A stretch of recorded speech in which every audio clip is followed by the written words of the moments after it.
आइए सुनते हैं सियाराम शरण गुप्त की कहानी काकी। उस दिन बड़े सवेरे जब शामू की नींद खुली तब उसने देखा घर भर में कोहराम मचा हुआ है। उसकी काकी उमा एक कंबल पर नीचे से ऊपर तक एक कपड़ा ओढ़े भूमि शयन कर रही है और घर के सब लोग उसे घेर कर बड़े करुण स्वर में विलाप कर रहे हैं। लोग जब उमा को शमशान ले जाने के लिए उठाने लगे तब शामू ने बड़ा उपद्रव मचाया। लोगों के हाथों से छूटकर वह उमा के ऊपर जा गिरा। बोला, काकी सो रही हैं, उन्हें इस तरह उठाकर कहाँ लिए जा रहे हो? मैं न जाने दूंगा। लोग बड़ी कठिनता से उसे हटा पाए। काकी के अग्नि संस्कार में भी वह न जा सका। एक दासी राम राम करके उसे घर पर ही संभाले रही। यद्यपि बुद्धिमान गुरुजनों ने उन्हें विश्वास दिलाया कि उसकी काकी उसके मामा के यहाँ गई है, परंतु असत्य के आवरण में सत्य बहुत समय तक छिपा न रह सका।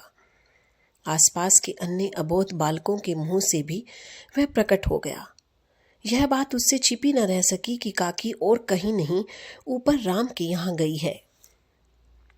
काकी के लिए कई दिन तक लगातार रोते रोते उसका रुदन तो क्रमशः शांत हो गया, परंतु शोक शांत न हो सका।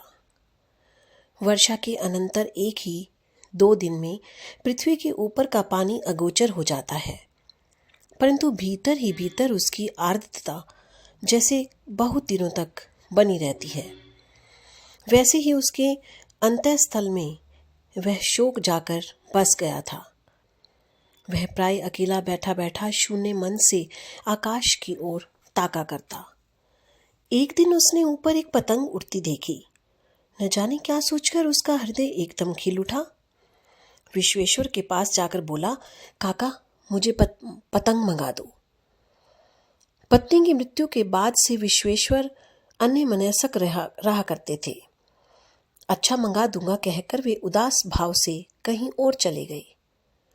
श्यामू पतंग के लिए बहुत उत्कंठित था। वह अपनी इच्छा किसी तरह रोक न सका। एक जगह खूंटी पर विश्वेश्वर का कोट टंगा हुआ था। इधर उधर देखकर उसने उसके पास स्टूल सरका कर रखा और ऊपर चढ़कर कोट की जेबें टटोली। उनमें से एक चवन्नी का आविष्कार करके वह तुरंत वहां से भाग गया। सुखिया दासी का लड़का भोला श्यामू का समवयस्क साथी था। श्यामू ने उसे चवन्नी देकर कहा, अपनी जीजी से कहकर गुपचुप एक पतंग और डोर मंगा दो। देखो खूब अकेले में लाना, कोई जान न पावे। पतंग आई।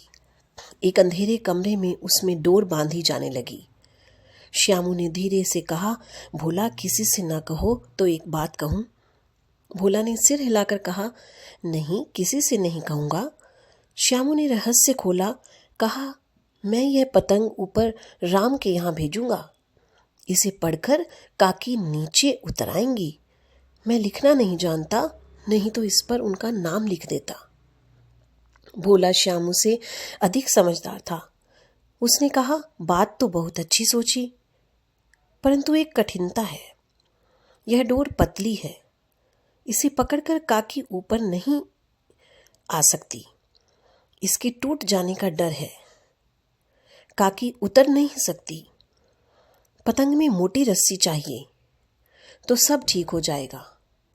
श्यामू गंभीर हो गया।